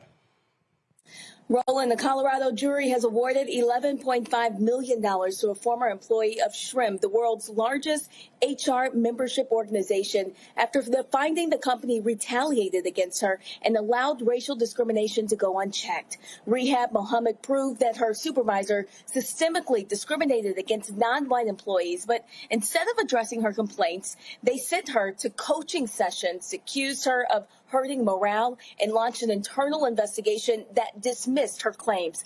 She was fired the very next day after missing a deadline. This verdict is being called one of the most significant employment discrimination awards ever issued against a major HR organization, raising serious questions about how an institution that trains the nation's HR leaders handles discrimination. Well, the U.S. Education Department is directing more than 250 employees who've been sitting on administrative leave for months to temporarily return back to work. In the return to duty notice, officials admit the agency is facing a large backlog of civil rights complaints, and they say they need every available resource to work through the caseload. The memo says the department must utilize all employees currently being compensated by American taxpayers. But despite the temporary recall, the agency says it has no plans to permanently reinstate those workers. Well, former Minneapolis police officer Derek Chauvin, convicted of second-degree unintentional murder in the killing of George Floyd, is now asking for a new trial. He argues that 4 physicians who later concluded Floyd died of asphyxia relied on video of the incident rather than the original autopsy findings. The appeal also claims that 34 current and former Minneapolis police officers submitted sworn statements saying the knees and neck restraint was part of their training and aligned with department policy at that time. Chauvin is currently serving a federal sentence and is not scheduled for release until November of 2037. Well, and as Catahoula Crunch sweeps intensify, a separate viral video from Lake Charles, Louisiana is sparking outrage over police force. Early on December 1st, officers responding to a noise complaint wheeled up to a group of friends, including Tyler Leday, then yanked the wheelchair-bound man from his chair and cuffed him on the ground. Now, Leday says that he was hanging out when cops arrived at 1 a.m. Lake Charles Police Chief Sean Caldwell claims that they gave Leday multiple warnings to quiet down and leave before the arrest. Well, the Trump administration is changing which days Americans can now visit national parks for free next year, removing Martin Luther King Jr. Day and Juneteenth from the list, and instead adding Trump's birthday, which falls on Flag Day. For 2026, the Interior Department is calling the new schedule resident-only patriotic fee-free days. The updated list includes President's Day, Memorial Day, Flag Day, Trump's birthday, Independence Day weekend, the 110th anniversary of the National Park Service, Constitution Day, Theodore Roosevelt's birthday, and also Veterans Day. And we'll have much more news after the break. Stay with us. You're watching Roland Martin Unfiltered. Are you ready for the holidays?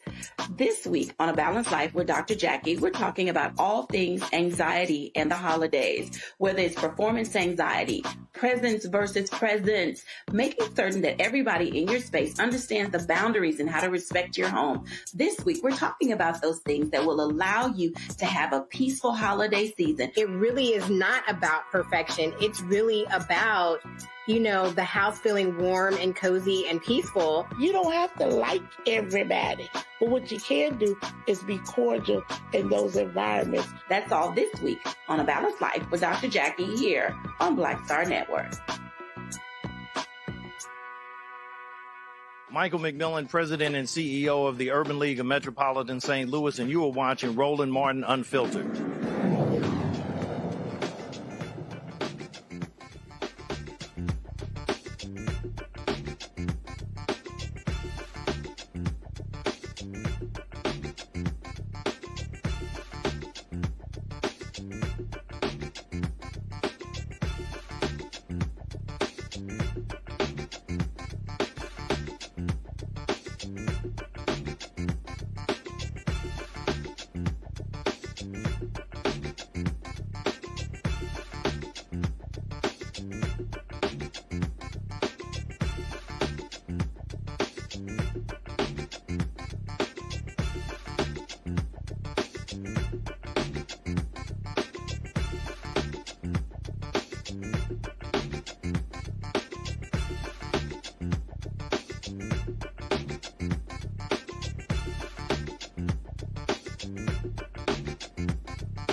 Supreme Court heard arguments over presidential power. We've been here before, y'all, okay?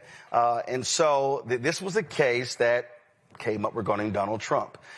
It's Trump versus Slaughter. So this is the case. Go ahead and pull it up. Go and pull it up there. So Trump versus Slaughter. Pull the graphic up, y'all. Thank you. So, again, this Trump case, and it all comes down to how much more power can they grant Trump. Now, this court has granted him a ton of power. Remember, even before he came back in office, they talked about presidential immunity and the additional powers that he have. Okay, now it appears the conservative majority is going to give him a big win. The court's 6 conservatives repeatedly signaled support for Trump's right to fire leaders of independent agencies like the Federal Trade Commission at will, no cause required.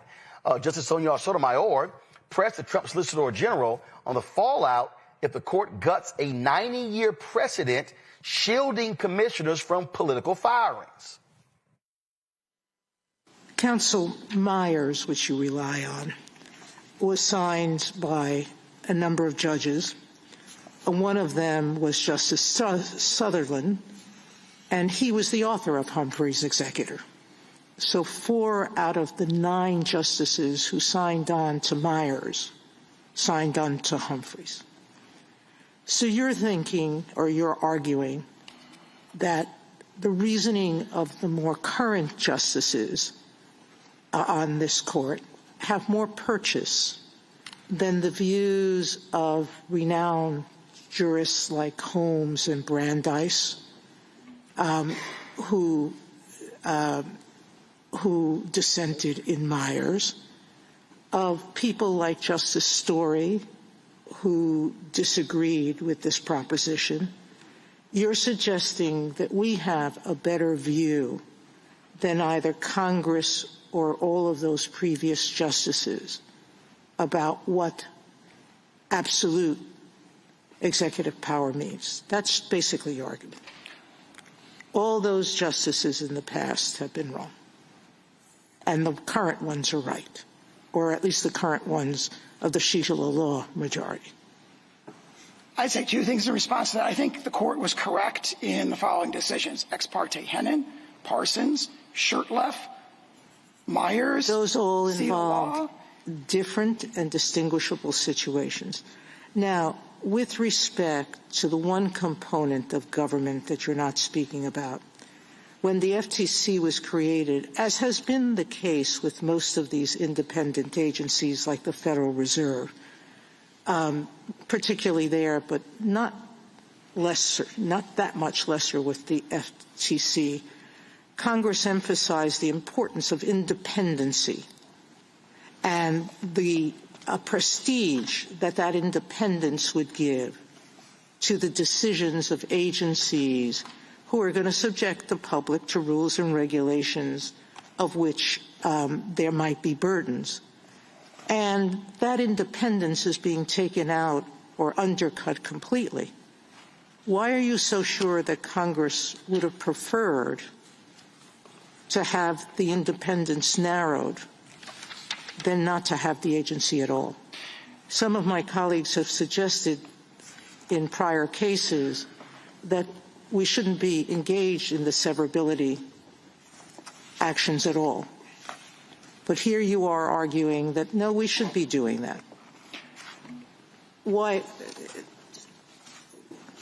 Are you going to be consistent?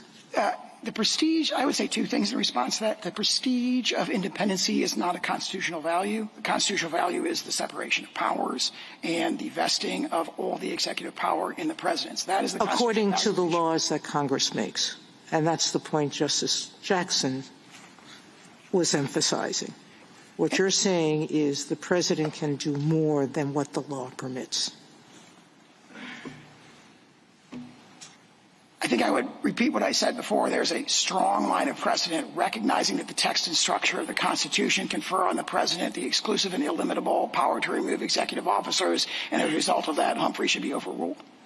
Folks, the case deals with Trump's ouster in March of FTC Commissioner Rebecca Kelly Slaughter. He defied Humphrey's executor, the 1935 ruling that's long insulated agencies from Oval Office interference. Of course, a decision could come down in June. Huge, a lot of different cases are going to be deciding. The thing here, Randy, is this here. What Trump has been doing is trying to, again, argue that essentially the person in the Oval Office is a king. They can do whatever they want, whenever they want. And so what this Supreme Court has done is like, yeah, go ahead.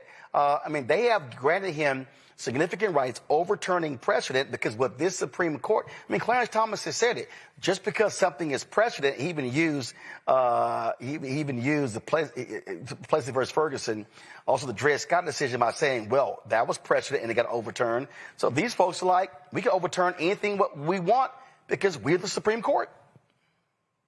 Right. And that's what they want to do. They want to give this president as much power as he possibly can have.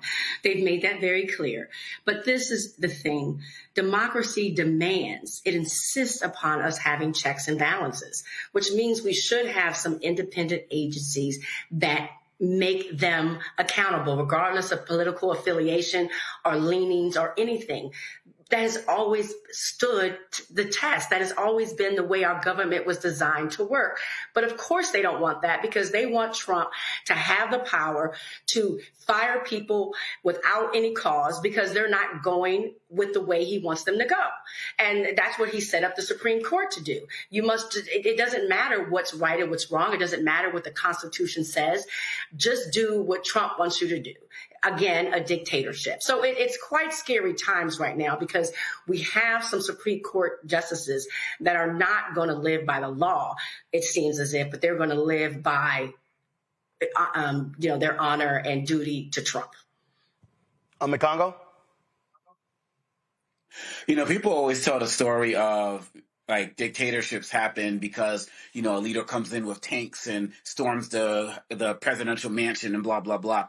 This is how a lot of dictatorships actually form, where you have people who come in and use the democratic process to get to power and then use that power to destroy the democracy. And they get the people like the courts to go along with it. This is what is happening right here in the United States with Donald Trump. The fact of the matter is that this individual, Donald Trump, he is a lawless individual, but he's empowered the Supreme Court in so many ways to empower him.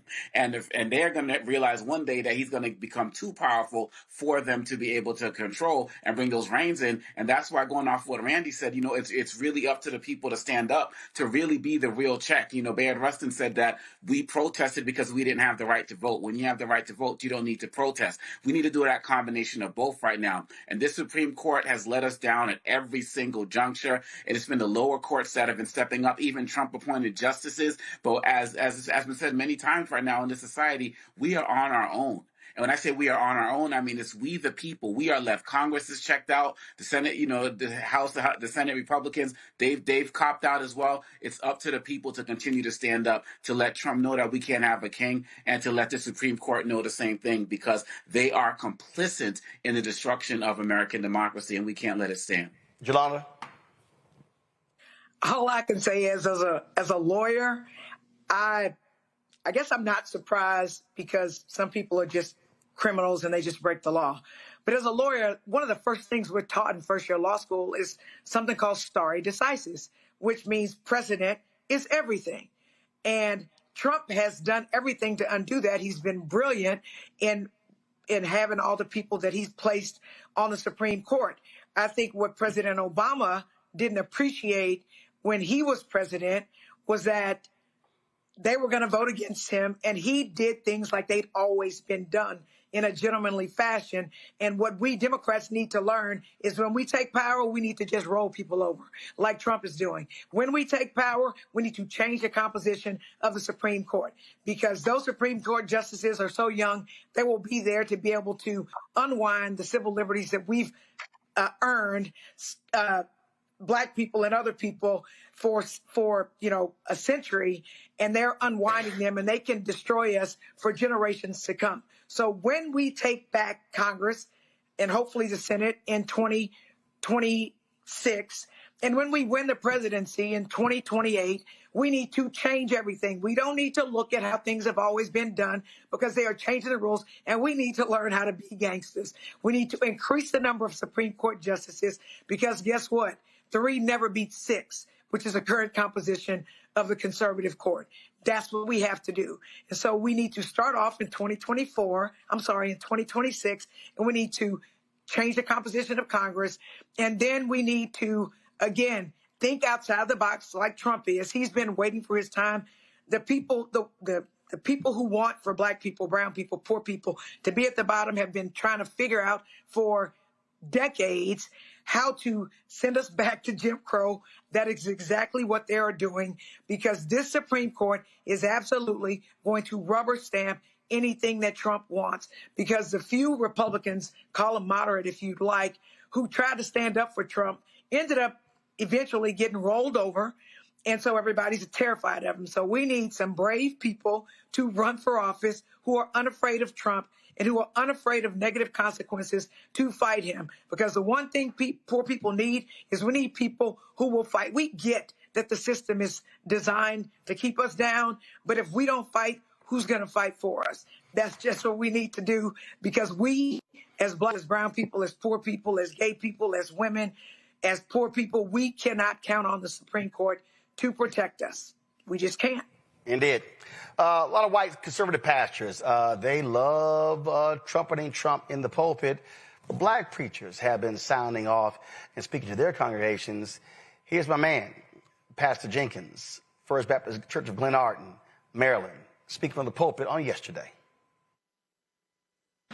So the people of Nineveh believed God, proclaimed a fast, and put on sackcloth, from the greatest to the least of them. Oh, I love that right there. When Jonah obeyed God, the people changed. And they believed God, and they proclaimed a fast. They put on sackcloth. That word, when it talks about somebody putting on sackcloth, that means they repented. And you know who did it? From the greatest to the least. Let me put it in today's language. Everybody. Everybody changed. Everybody changed. And then verse 6, then the word came to the king of Nineveh. And he arose from his throne and laid aside his robe, covered himself with sackcloth, and sat in ashes. When the people in the city changed, it caused the leadership of the city to change.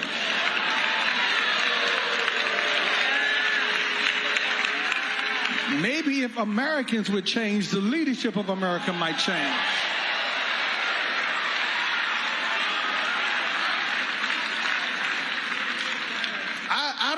I don't get. I better leave that alone. Let me just roll on.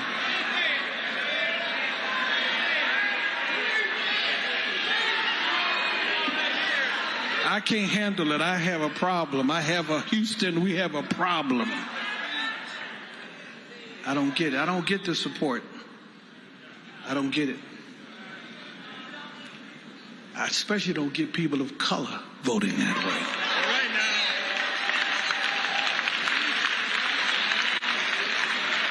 way. Y'all see the claps are getting lower and lower. Some of them people here, some of them people who like him, voted for him, are here.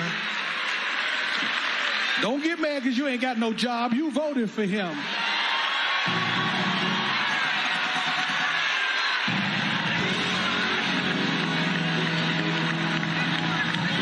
Please don't start me to cuss in here today. Please, Lord. I better leave this alone. I feel something rising up on me. I feel something coming on me. Ooh. Did y'all hear that they stopped and took away Martin Luther King's birthday? Did y'all hear that? Yeah. That man caused a change. MLK, Martin Luther King Jr. caused this nation to rise up and recognize his wickedness. And they took away his birthday from being a national holiday.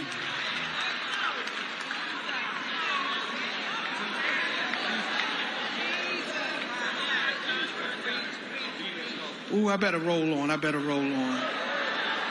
I feel a cussing spirit rising up in me. I better take advantage of the fact that I ain't cussed out nobody all day today. Somebody thank God today. I haven't said a cuss word all day today. But I feel something rising up in me.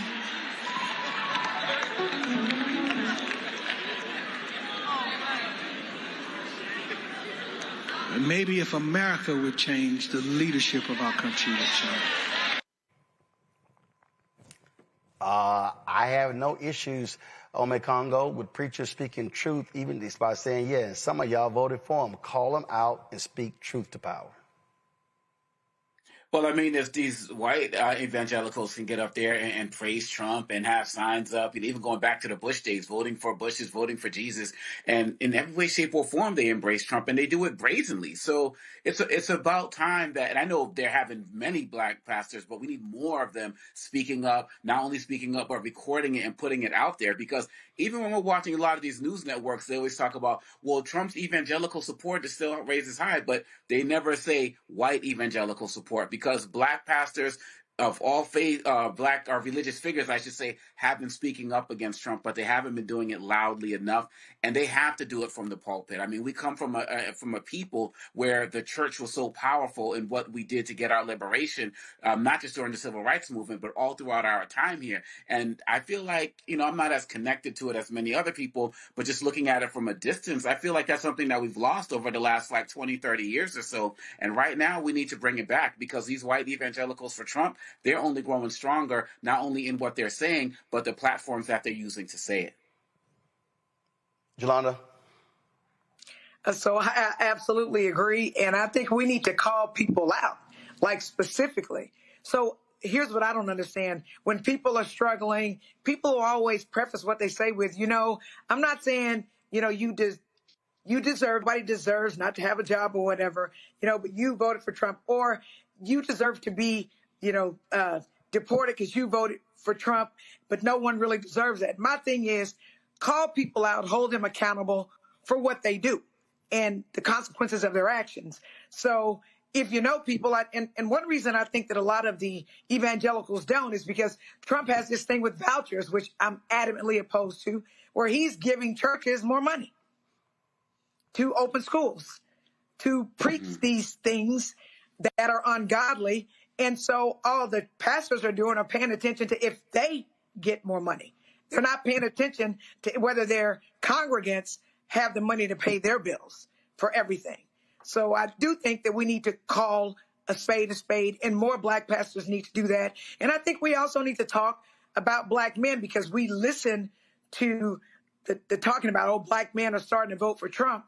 We need to have discussions about that in church and explain in black churches why that's nonsensical, why to vote for Trump if you're a black man is antithetical to black men rising. I just think that there are a lot of things that we need to talk about in church, and they stayed away from it. And now that the Supremes have given churches, I guess, the new right, because it was precedent that churches can get involved in elections, that churches can now get involved. I think we should speak more about it, since now the Supreme Court has given us carte blanche to talk about it in churches. And I think that the church has always been the opium of the masses for Black people. Again, not just during the civil rights movement, but when we were enslaved. And so the church needs to do a lot of educating. And now, again, they can, and they can't get in trouble for it. They won't lose their tax exempt status. So I think that now they need to have courage to speak truth to power and also speak to Black people, because we are suffering, and we are suffering the most at every level for everything. And the pastors need to do that. And that's where I think that we as elected officials need to talk more to the pastors so that we can educate them on how things really work. Again, Roland, going back to the conversation we had before, so that the church can explain these things to the congregants and explain to them why they need to pay more attention to politics, not less. Randy. I love seeing Black pastors taking the role that they really used to have back in the day of leading the Black community. It feels like it did back in the day. They are being courageous and giving us the word that we so desperately need. And I believe as they are courageous and are leading, more people will follow. I bet we're going to see an uptick in people going to church, because never in a long time have we needed this word so much. And so I appreciate it. I applaud it. Every week now, I'm just seeing clips of different pastors speaking passionately about what's happening in America in a way that speaks to us. And I must give a shout out to the organist, because nobody, did you see the way he was hitting on his message too? Nothing like a Black church organist to hit on those messages and add to the drama as well. I appreciated that. All right, then. Jolanda, I'm at Congo. Randy, I appreciate y'all joining us on today's show. Folks, that is it for us. Because of the breaking news and some other stories we could not get to, but which we'll cover those on tomorrow. Don't forget to support the work that we do. Join our Bring the Funk fan club. If you want to support the work that we do, via Cash App, use the Stripe QR code. Just hit right here, bottom left-hand corner. That's also for credit cards. PayPal is R Martin Unfiltered, Venmo RM Unfiltered, Zelle, Roland at RolandSMartin.com, Roland at RolandMartinUnfiltered.com. Check some money order. Make it payable to Roland Martin Unfiltered, P.O. Box 57196, Washington, D.C., 20037-0196. Also, download the Black Star Network app, Apple phone, Android phone, Apple TV, Android TV, Roku, Amazon Fire TV, Xbox One, Samsung Smart TV. If you want to get our Black Star Network, Roland Martin Unfiltered gear, you can do so, of course, by getting it right here. So going to shopblackstarnetwork.com, T-shirts, hats, merchandise, all that good stuff. Also, support all these Black-owned products right here to my left. All these products you can see at shopblackstarnetwork.com. And so these are all Black-owned companies. Right here, come on, show this right to my left. Get all of these products. Again, you name it, we got it. Go to shopblackstarnetwork.com if you want to purchase any of these Black-owned products right here. Let's support Black-owned businesses. And don't forget, folks, there's a few more days. Today is, of course, December 8th. Just 10 more days in the crowd fund for fan base. They've raised $14.3 million. The goal is $17 million. Download the app from Apple Store, Android Store. And if you want to invest, get more information, startengine.com/fanbase. Startengine.com/fanbase. Folks, that's it. I'll see you tomorrow right here. Roland Martin Unfiltered on the Black Star Network.